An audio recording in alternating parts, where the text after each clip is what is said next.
1장 공공신학적 성경 읽기 방법론. 공공신학의 관점으로 성경을 읽을 때 주의해야 할 점은 앞서 언급했듯이 두 세계의 시대적 간극이 너무 크다는 점입니다.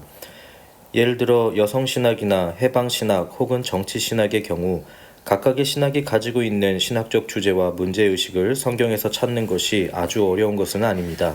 비록 그 내용이 빈약하기는 하지만 성경 속에서 여성의 목소리를 찾는다든가 여성의 역할을 집중적으로 조명하는 것이 불가능한 것은 아니니까요. 해방이나 정치에 대한 이슈 역시 시대적 간극이 있더라도 얼마든지 성경에서 그 원리나 소재를 끄집어낼 수 있습니다. 이런 주제는 인류 공통의 관심사였기 때문에 시대와 지역을 불문하고 어느 정도 보편적인 접촉점을 찾을 수 있습니다. 하지만 공공신학의 경우는 다릅니다. 성경과의 접촉점을 찾기가 훨씬 어렵습니다. 공공신학을 어떻게 정리하느냐에 따라 그 내용이 달라지겠으나 보통 공공신학의 기본적인 배경은 민주주의와 세속화, 그리고 다원주의라는 시대적 상황입니다. 그런데 이런 주제를 성경 속에서 발견하기란 불가능합니다.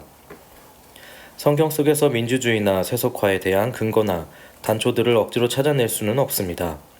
그렇게 하면 그야말로 탈역사적인 해석이 될 수 있습니다. 오늘 우리의 관심과 시대적 상황을 성경에 주입하는 꼴이 됩니다. 성경의 세계상과 공공신학 사이에는 너무나 큰 간격이 존재합니다. 물론 공공신학에서 중요하게 다루는 내용을 성경에서 찾는 작업도 가능합니다. 예를 들어 정의, 평화, 화해, 평등과 같은 주제를 성경 속에서 찾는 것이죠. 하지만 이런 주제별 성경 해석은 기존의 다른 신학에서도 이미 많이 해왔던 연구입니다. 공공신학의 관점으로 성경을 읽는다고 할 때 제가 선택한 방법은 먼저 공공신학의 문제의식을 가장 잘 대변할 수 있는 키워드를 몇 가지 선정하고 그것을 성경 속에서 찾아내는 것이었습니다. 성경은 오랜 시간 다양한 역사적 변곡점을 거치면서 형성된 책입니다. 그 속에는 다양한 목소리와 주제들이 담겨 있습니다. 성경학자들은 언약이라든지 하나님 나라라는 중심 주제로 성경 전체를 해석하기도 하지만 성경에는 그 외에도 정말 다양한 삶의 이야기들이 숨겨져 있습니다. 공공신학의 관점으로 성경을 읽는 것은 성경의 중심 주제를 훼손하지 않으면서도 성경 속 다양한 목소리를 복원하려는 하나의 시도라 할 수 있습니다. 기존 성경 해석에 추가해서 하나의 보완적인 해석이라고 생각해 주시면 됩니다. 제가 찾은 공공신학의 키워드는 복음의 청중, 유배와 회복, 번영하는 삶입니다. 물론 이 세 가지 주제가 공공신학의 내용을 다 담아내는 것도 아니고 성경의 내용을 다 품는 것은 더더욱 아닙니다. 다만 저는 이 세 가지 키워드가 공공신학과 성경을 연결하는 중요한 해석학적 고리가 될 수 있다고 생각합니다. 그 내용을 하나씩 살펴보겠습니다. 복음의 청중. 먼저 성경의 메시지와 복음의 수신자가 누구인지 물을 수 있습니다. 성경은 기본적으로 하나님께서 자신의 백성에게 주신 언약의 말씀입니다. 처음 하나님의 말씀을 듣고 기록된 말씀을 읽은 사람은 이스라엘 백성입니다. 신약 성경의 말씀 또한 마찬가지입니다. 성경은 1차적으로 기독교 신앙을 가진 이들에게 주어졌습니다. 이렇게 성경의 청중이 누구였는지를 고려하는 것은 공공신학적 성경 읽기에서 매우 중요합니다. 공공신학은 세상을 향해 선포된 말씀 혹은 세속 사회에서 복음이 발화되는 것을 기본적으로 전제하고 있습니다. 개인의 심성이라든가 교회라는 울타리를 넘어 모든 이들에게 선포되는 말씀, 온 세계에 전파되는 말씀을 주로 다루기 때문입니다. 성경이 쓰여진 시대의 세속적 공론장이라든가 신앙의 범위를 넘어서는 공적 영역이 존재했다고 보긴 어렵지만 그럼에도 이스라엘 신앙 공동체를 넘어서 이방 민족에게 전해진 메시지 혹은 보편적으로 적용될 수 있는 율법이나 예언의 메시지들을 공공신학의 관점에서 살펴볼 필요가 있습니다. 만약 성경 속에서 신앙의 유무를 떠나 모두에게 적용될 법한 메시지나 윤리 혹은 보편적인 메시지가 있다고 한다면 그것을 통해 공공신학의 원리를 도출해낼 수 있지 않을까 하는 것이죠. 우리는 흔히 교회가 사회를 향해 예언자적 목소리를 내야 한다는 말을 자주 듣습니다. 사회의 부조리와 부패에 침묵하지 말고 구약의 예언자들처럼 하나님의 공의와 정의를 선포해야 한다고 말입니다. 그래서 어떤 목사님은 용기를 내서 구체적인 정치인이나 정책 혹은 사회 문제를 언급하고 거기에 대한 비판적인 목소리를 내기도 합니다. 사실 굉장히 힘든 일인데 대단한 용기를 가지고 한 것이죠. 어느 한쪽 편을 들거나 다른 한쪽을 비판하는 설교는 교회 내에서 분열을 일으키기 쉽고 실제로 그 설교자가 성도들에게 미움을 받아 교회에서 난처한 입장을 처하기도 합니다. 그 내용이 보수적이냐 진보적이냐를 떠나 목회자와 생각을 달리하는 성도들은 어디에나 있기 마련이고 그런 메시지를 교회에서 듣기는 괴로운 일입니다. 그런데 한 번 더 이 문제를 곰곰이 따져볼 필요가 있습니다. 정말 오늘날 목회자들이 용기를 내어 설교하는 예언자적 설교가 구약의 예언자적 증언과 유사한 맥락일까요?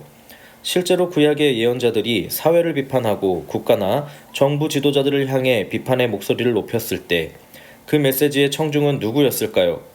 적어도 하나님을 모르는 세속적인 왕은 아니었을 겁니다. 예언자들이 왕이나 정부, 관료들을 향해 직언을 했기 때문에 그것을 오늘날에도 교회가 정부를 비판할 수 있다는 식으로 단순하게 연결짓는 것은 시대착오적인 발상입니다. 고대 이스라엘은 신정국가였고 종교와 정치가 긴밀하게 결합된 형태의 사회였습니다. 따라서 나단 선지자가 다윗 왕을 향해 지적한 것은 국가 정부를 향한 비판이기도 했겠지만 그보다는 하나님을 믿는 지도자로서의 덕목을 지적한 것으로 볼 수 있습니다. 이런 예언자들의 비판을 오늘날 그대로 적용해 목회자나 신학자가 정치 지도자를 향해 비판의 목소리를 낼 수 있다고 말하는 것은 적절하지 못합니다. 대한민국은 기독교 국가도 아니거니와 최소한 현재 대통령은 기독교인도 아닙니다. 그러니 나단 선지자처럼 하나님 무서운 줄 알라고 지도자를 향해 말하기는 어렵습니다. 예언자들이 전한 비판의 메시지는 주로 그들의 지도자가 하나님의 율법을 제대로 지키지 않은 것에 대한 비판이었습니다. 비판을 받는 사람이나 비판을 하는 사람 모두 동일한 전제, 즉 하나님의 율법과 말씀대로 살아야 한다는 기본 전제를 공유했기 때문에 가능한 행동이었습니다. 예언자들의 기소는 대부분 이스라엘 백성과 그들의 정치, 종교 지도자를 향한 것이었고 그 내용은 하나님의 율법을 지키지 않았다는 것입니다. 하지만 지금은 상황이 다릅니다. 다원주의 사회, 즉 합리적인 사고와 판단으로 정책을 결정하고 수행하는 세속 국가에서 마치 본인이 구약의 예언자라도 된 듯 행세하면 어불성설이죠. 어쩌면 지금 우리가 구약의 예언자들이 했던 메시지를 이어받는다고 한다면 그 대상은 정치 지도자가 아니라 교회 지도자여야 합니다. 예언자적 증언이 하나님과의 언약적 관계를 바탕으로 이스라엘 백성에게 향한 것이었다면 오늘 우리는 기독교 공동체 안에서 그 메시지를 풀어내야 하지 않을까요? 다시 한번 말씀드리지만 구약의 예언자적 증언을 들었던 청중을 우리는 진지하게 고려해야 합니다. 그래서 저는 메시지의 청중과 시대적 맥락이 달라졌기 때문에 소위 예언자적 증언도 달라져야 된다고 생각합니다. 남아공의 기독교 윤리학자 에티엔 드 필리어스는 성경적 예언은 어느 정도까지 현대 그리스도인들에게 적합한 모델인가? 라고 물으면서 성경의 예언은 성경시대에 끝났기 때문에 더 이상 예언자적 증언이 우리 시대의 모델이 될 수 없다고 말합니다. 예언자들의 메시지를 직접적이고 문자적으로 우리 시대에 적용하기는 어렵다는 것입니다. 다만 그들이 늘 하나님의 계획을 새롭게 해석하고 자신의 시대에 맞게 실천하려 했던 노력과 정신을 이어받아야 한다는 것입니다. 어쩌면 성경은 우리가 그들의 전통과 방식을 이어받아 우리 시대에 맞는 메시지로 전달하라고 초대하고 있는지도 모릅니다. 너희는 너희의 청중에게 너희의 메시지를 전하라고 말이죠. 결국 예언자적 증언은 그들이 비판하는 사람과 공유하는 가치를 바탕으로 해야 합니다. 만약 비판하는 사람의 삶의 지평과 비판을 받는 사람의 삶의 지평이 다르다면 그것은 엉뚱한 결과를 초래할 수 있습니다. 그리스도인이 비그리스도인을 향해 예언자적 증언을 한다는 것 자체가 모순입니다. 만약 이것이 가능하려면 그리스도인이라는 정체성을 배제한 채 그저 한 명의 시민으로서 해야 할 것입니다. 그래서 드 필리어스는 오늘날 예언자적 증언의 모델은 요나가 아닌 아모스여야 한다고 말합니다. 잘 아시다시피 요나는 하나님을 모르는 이방 민족 니느웨에 가서 하나님의 심판을 선포했습니다. 하지만 아모스의 경우 사회를 비판하지만 그가 비판하는 사회와 자신이 분리되지 않습니다. 같은 사회에서 공유된 인식을 가졌기 때문에 아모스의 메시지는 더 큰 공감대를 형성할 수 있었습니다. 따라서 우리가 성경으로부터 끄집어낼 수 있는 다양한 목소리와 실천적 지침은 1차적으로 기독교 공동체를 향하고 있음을 말할 수 있습니다. 예언자적 증언 역시 세상을 향해야 할 것이 아니라 우리 자신 그리고 우리가 속한 공동체여야 마땅합니다. 우리가 속한 공동체를 따끔하게 비판할 수 있어야 하고, 동시에 긍정적으로 우리가 가진 비전을 실현하기 위해 끊임없이 공동체를 갱신하거나 때에 따라선 대안적인 공동체를 만들려고 노력해야 합니다. 다원주의가 주는 유익. 이렇게 성경의 청중이 공동체 내부를 향한 것이라면 공공신학에서 말하고자 하는 대중, 공중, 세상을 향한 메시지는 어떻게 가능한지 질문할 수 있습니다. 이 질문에 대답하기 위해서는 몇 가지 해석학적 과정을 거쳐야 합니다. 일단 현재 우리가 처한 상황이 다원주의 사회라는 사실은 오히려 큰 도움이 될 수 있습니다. 어떤 이들은 다원주의가 마치 기독교의 큰 적이라도 되는 것 마냥 걱정하고 염려합니다. 아마도 종교 다원주의라는 특정한 신학적 입장이 걱정되거나 다원주의를 수용하면 기독교의 신념 체계가 흔들릴 수 있다고 생각할 수 있기 때문입니다. 하지만 제가 말하려는 다원주의는 어떤 가치체계나 신념에 대한 범주가 아니라 그냥 우리가 살고 있는 현실 자체에 대한 진단입니다. 우리는 누가 뭐라고 해도 다원적인 세상 속에서 살고 있습니다. 그리고 오히려 이런 다원적 세상이 우리의 복음을 전달하기 훨씬 수월한 세상이라는 것을 알아야 합니다. 불과 몇 세기 전만 해도 공적 영역과 사적 영역은 엄격하게 분리되고 있었고, 종교는 공적 영역에 절대로 발을 들여놓아서는 안 되었습니다. 그건 개인의 취향이나 선택의 문제지 공적인 사안이 아니라고 본 것이죠. 그렇게 기독교는 근대적 공론장의 강압적인 교리에 짓눌려 사적인 영역으로 도피해 버렸습니다. 어쩔 수 없었죠. 그런데 지금은 어떻습니까? 오히려 공과 사를 엄격하게 구분하는 근대적 구분은 폭력적이라는 사실이 드러났습니다. 정체성의 정치, 차이의 정치가 부각되면서 이제는 다원적 근대성을 이야기하고 있습니다.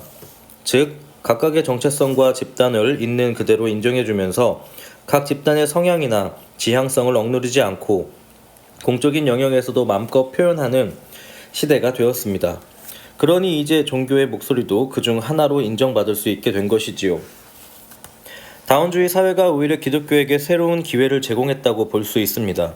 기독교적 가치에 바탕을 둔 공공성이라든가 공공선에 대한 메시지가 민주주의 사회의 공적 현안에 귀감을 줄 수 있는 제안이 될 수 있습니다. 이렇게 다원주의 사회 속에서 기독교가 하나의 목소리로 자리를 잡는다면 그 다음 단계는 우리가 가진 복음의 능력을 사람들이 이해하고 설득할 수 있도록 합리적이면서도 매력적으로 제시하는 것입니다. 공공신학자들은 이를 이중 언어 구사 능력이라고 말하기도 하고 복음의 번역이라고 말하기도 합니다. 성경의 1차 독자가 비록 하나님의 언약 백성이라 할지라도 그 내용은 충분히 보편적으로 적용될 수 있는 것들이 많습니다. 가장 흔한 예로 성경에서 정의에 대한 본문을 선택해 공적 담론에서 논의되고 있는 것과 연결하는 것입니다. 이미 이런 작업은 그동안 많은 성서학자들이 해왔기 때문에 이제는 어렵지 않게 그 내용을 접할 수 있습니다. 여기에 더해 성경 속에서 빈곤 문제나 생태적인 이슈를 찾아내 공적 담론과 연결할 수도 있습니다. 실제로 그리스도인의 사회 참여나 공적 생활에 대한 성경 해석은 오랜 역사를 가지고 있으며 공공신학과 성경을 연결하려는 노력은 지속적으로 좋은 결과를 가져오고 있습니다. 이처럼 공공신학의 관점으로 성경을 읽을 때 가장 먼저 고려해야 할 점은 성경의 본문이 단순히 이스라엘 백성이나 초기 기독교 공동체만으로 한정되어 있는 것이 아니라 그 경계를 넘어서 이방 민족에게까지 적용되는지를 살피는 것입니다. 존 바턴의 책 제목처럼 성서를 통해 온 세상을 위한 윤리를 도출할 수 있는지가 중요합니다. 유배와 회복. 다음으로 살펴볼 키워드는 유배와 회복입니다. 성경을 해석하는 다양한 신학적 주제들이 있겠지만 오늘날 우리들이 주목해야 할 주제는 유배와 회복입니다. 우리가 사는 시대를 진단할 때 신학자들은 한동안 포스트 모더니즘이라는 개념을 많이 사용했지만 지금은 포스트 크리스템덤이라는 말을 주로 사용합니다. 이 말은 현재 우리가 기독교 세계 이후의 시대를 살아가고 있다는 뜻입니다.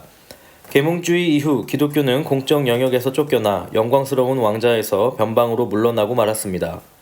합리적인 의사소통을 통해 건전한 민주주의를 이룩해야 할 시점에 자꾸만 하나님의 뜻이라든가 도덕적 우월성만을 주장하면 공적 영역에서 스스로의 지분을 깎아먹는 꼴이 되고 맙니다. 어쩌면 그동안 기독교는 끈질기게 그리고 고집스럽게 그들이 살고 있는 세상이 변했다는 사실, 즉 다원화가 되었다는 사실을 받아들이기 어려웠는지도 모릅니다. 포스트 크리스템덤이라는 말이 근래 들어 유행하는 것처럼 여러 신학 저서에 등장하는 것을 보니 이제야 현실을 받아들이기로 인정하기로 했나 봅니다. 시대에 대한 진단이 바뀌니 신학의 내용과 방향도 바뀌게 됩니다. 자연스럽게 성경을 보고 해석하는 관점도 바뀌게 됩니다. 최근 많은 신학자들이 현재 우리가 처한 상황을 이스라엘의 바벨론 포로기와 유사하다고 이야기합니다. 월터 브루그만은 이스라엘 백성이 바벨론의 포로로 끌려가 유배를 당한 시기에 그들의 신학이 어떻게 바뀌었는지 설명합니다. 이들은 기존에 자신들이 가지고 있던 신학으로는 더 이상 유배의 상황을 해명할 수 없음을 알게 되었습니다. 이스라엘이 바벨론에 의해 멸망당했을 때 그들은 언약의 상징이라 할 수 있는 땅과 왕과 성전을 잃어버렸습니다. 이것은 하나님이 자신의 언약에 대한 상징으로 그의 백성에게 주셨던 모든 것이 사라졌음을 의미합니다. 그렇다면 이것은 언약이 깨졌음을 의미하는 걸까요? 이제 그들은 더 이상 하나님의 택하심을 받은 백성이 아닌 걸까요? 야훼 하나님은 그들을 버리신 걸까요? 이런 질문 앞에서 이스라엘 백성은 자신들의 비참한 현실을 어떻게 받아들이고 해석했을까요? 어쩌면 그들이 처한 상황 자체가 새로운 신학적 창발이 일어나기 딱 좋은 상황이었을지도 모릅니다. 유배라는 역사적 경험이 이스라엘의 정체성을 흔들고 그들이 어디에서 하나님을 찾아야 하는지를 시험했습니다. 이젠 그들에게 기존의 신학은 작동하지 않았고 새로운 신학과 정체성을 재정립할 필요가 생겼습니다. 새로운 삶의 환경이 제기하는 도전에 응하기 위해 믿음에 대한 새로운 해석이 필요했습니다. 브루그만은 이 시기가 이스라엘 역사에서 가장 빛나는 신학적 성장기였다고 말합니다. 구약 성경의 포로기는 유대인이 여호와 신앙을 저버리거나 절망에 빠지도록 하지 않았고 사생활 중심의 종교로 물러나게 하지도 않았다. 반면에 포로기는 구약 성경에서 가장 탁월한 성경책을 저술하도록 자극하였고 가장 눈부신 신학적 성찰을 이끌어냈다. 자신들의 왕국이 무너지고 백성들이 포로로 끌려가면서 이전에 알고 있었던 가치관, 세계관, 신앙관이 새롭게 업그레이드되는 상황이 발생했습니다. 유배라는 상황은 이처럼 이스라엘 공동체에 새로운 신학적 상상력을 불어넣어 주었고 신앙적으로 더 깊은 성찰을 할 수 있는 계기를 마련해 주었습니다. 이런 의미에서 많은 학자들이 유배기에 형성된 신학이 오늘 우리의 상황과 상당히 유사하다고 말합니다. 포스트 크리스템던이라는 용어는 서구교회의 맥락에서나 나온 말이지만 그 분석을 잘 들어보면 우리의 상황과도 유사한 점이 많습니다. 먼저 최근 가장 빠르게 증가하는 종교적 소속은 소속 없음입니다. 무종교인의 비율과 숫자는 계속 증가하고 있는데 이는 미국뿐만 아니라 우리나라도 비슷합니다. 오늘날 굉장히 빠르게 종교 인구가 줄어들고 있고 특별히 젊은 세대에서 그 숫자는 더욱 빠르게 감소하고 있습니다. 이에 대한 다양한 원인 분석과 이유가 있지만 많은 이들이 물질적 풍요와 세속화를 이야기합니다. 필 주커먼은 신없는 사회와 종교 없는 삶에서 북유럽 국가들이 복지 혜택이 늘어나고 삶의 수준이 향상되면서 종교 인구가 빠르게 감소했고 종교 없이도 충분히 풍요롭게 살 수 있게 되었다고 설명합니다. 종교적 필요를 자본과 복지가 채워주고 사회적 관계와 연결망이 종교 공동체의 역할을 대체했기 때문입니다. 또한 세계화로 인해 민족 간의 갈등과 이동이 빈번해지면서 다국적, 다민족 국가가 증가했고 이는 자연스럽게 다종교 사회로 전환되는 상황으로 이어졌습니다. 이런 상황들이 크리스템던에 대한 전통적인 관념을 무너뜨리는 요인이 됐고 점차 기독교는 문화의 주변부로 밀려나기 시작했습니다. 이는 마치 이스라엘 백성들이 바벨론에서 소수자로 살았던 상황과 비슷합니다. 그렇다면 포로로 끌려간 이스라엘 백성들은 어떻게 이방 땅에서 생존하고 그들의 신앙을 지켰을까요? 그들은 자신의 신앙을 어떻게 갱신하고 새로운 환경에 적응했을까요? 앞으로 살펴볼 본문은 이런 질문에 답하면서 오늘 우리의 상황을 성경의 유배기에 빗대어 공공신학이 어떤 자세와 태도로 문화와 접촉할 수 있는지를 고민해 보겠습니다. 번영하는 삶. 마지막으로 고려해야 할 키워드는 바로 번영하는 삶입니다. 이 주제 역시 앞에서 이야기한 내용의 연장선에 있습니다. 저는 공공신학적 성경 읽기가 여타 다른 성경 읽기, 특히 해방신학적 성경 읽기와 다른 점이 바로 번영에 대한 기본적인 이해라고 생각합니다. 즉, 복음과 번영하는 삶의 관계를 적대적으로 보지 않고 서로 공존하고 함께할 수 있다고 보는 관점입니다. 월터 브루그만의 예언자적 상상력 개정판 서문에 보면 그가 이전에 가지고 있는 성경 해석에 어떤 변화가 있었는지 이야기합니다. 1970년대까지만 해도 신학계에서는 냉전 체제 속에서 반전운동이라든가 대안적 삶에 대한 관심이 컸습니다. 이런 시대적 흐름 속에서 브루그만 역시 성경을 해석할 때 예언자와 왕을 권력의 대립구도로 상정해 서로 갈등하는 관계로 설명하곤 했습니다. 권력에 대한 비판, 왕권에 대한 날선 비판이 성경을 해석하는 중요한 관점으로 작용했죠. 이러한 해석에는 당시 해방신학적 성경 읽기 방법론이라든가 이데올로기 비판이 크게 영향을 끼쳤던 것으로 보입니다. 하지만 이제는 교회 공동체가 점차 역사의 중심에서 밀려나고 소수자의 입장이 되어 있기에 성경을 보는 관점도 달라져야 합니다. 이제는 더 이상 예언자 vs 왕이라는 구도를 그대로 예언자 vs 기성 권력이라는 틀에 끼워 맞추기 어렵다는 겁니다. 이는 교회가 예전에 누렸던 예언자적 지위는 오늘날 무기력하다는 진단입니다. 브루그만의 이런 진단에 더해 저는 지금의 상황을 교회가 세상 권력에 대해 도덕적 우위를 점하지 못하고 오히려 세속 사회로부터 비난과 지탄을 받는 자리로 추락했다고 봅니다. 어쩌면 세속 사회는 끊임없이 공정과 평등을 향해 진보해 가는데 오히려 교회는 점점 더 권력을 탐하는 타락한 집단이 되어가지 않나 생각합니다. 그러니 교회는 예언자적 지위를 회복하기 위해서라도 자신을 향해 더욱더 목소리를 높여야 하고 아울러 공동선을 위해 함께 힘을 합해야 합니다. 이렇게 변화된 사회적 분위기를 의식한 듯 월터 브루그만은 최근에 복음의 공공선이라든가 하나님, 이웃, 제국과 같은 책을 통해 이전과는 다른 논조로 목소리를 내고 있습니다.